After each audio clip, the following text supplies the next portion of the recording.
നാട്ടിക ഗ്രാമപഞ്ചായത്ത് കുടുംബശ്രീ LDF പിടിച്ചെടുത്തു. 15 വാർഡിൽ 12 വാർഡിലും LDF പ്രതിനിധികൾ എതിരില്ലാതെ വിജയിച്ചു. 5-ാം വാർഡ് CDS രാജി രഞ്ജൻ ചെയർപേഴ്സണായും 15-ാം വാർഡ് CDS അമ്പിളി മോഹനൻ വൈസ് ചെയർപേഴ്സണായും ഏകകണ്ഠമായി തെരഞ്ഞെടുത്തു. തുടർന്ന് നടന്ന പ്രകടനത്തിലും അനുമോദനത്തിലും LDF നേതാക്കളായ KB ഹംസ, രജനി ബാബു, CS മണി, CK ശിവരാജൻ, ജൂബി പ്രദീപ് ചെയർപേഴ്സൺ രാജി രഞ്ജൻ, വൈസ് ചെയർപേഴ്സൺ അമ്പിളി മോഹൻ എന്നിവർ സംസാരിച്ചു.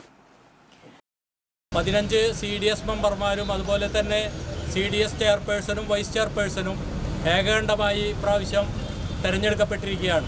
അതിൽ വലിയ ഭൂരിപക്ഷം LDFൻ്റെ പ്രതിനിധികളാണ് തിരഞ്ഞെടുക്കപ്പെട്ടിട്ടുള്ളത്. ഏകകണ്ഠമായിട്ടാണ് ഇവരെയൊക്കെ തന്നെ തിരഞ്ഞെടുത്തിട്ടുള്ളത്.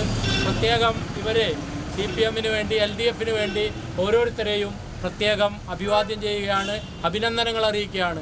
14 വാർഡിൽ നിന്ന് നമുക്കുണ്ടായിരുന്ന 14 വാർഡും ഒരേ മനസ്സോടുകൂടി രാഷ്ട്രീയത്തിന് അതീതമായിട്ട് പ്രവർത്തിച്ച ആ കുടുംബശ്രീ അംഗങ്ങളുടെ അംഗീകാരമാണ് എനിക്ക് ഇന്ന് കിട്ടിയിട്ടുള്ള ഈ ചെയർപേഴ്സൺ സ്ഥാനം.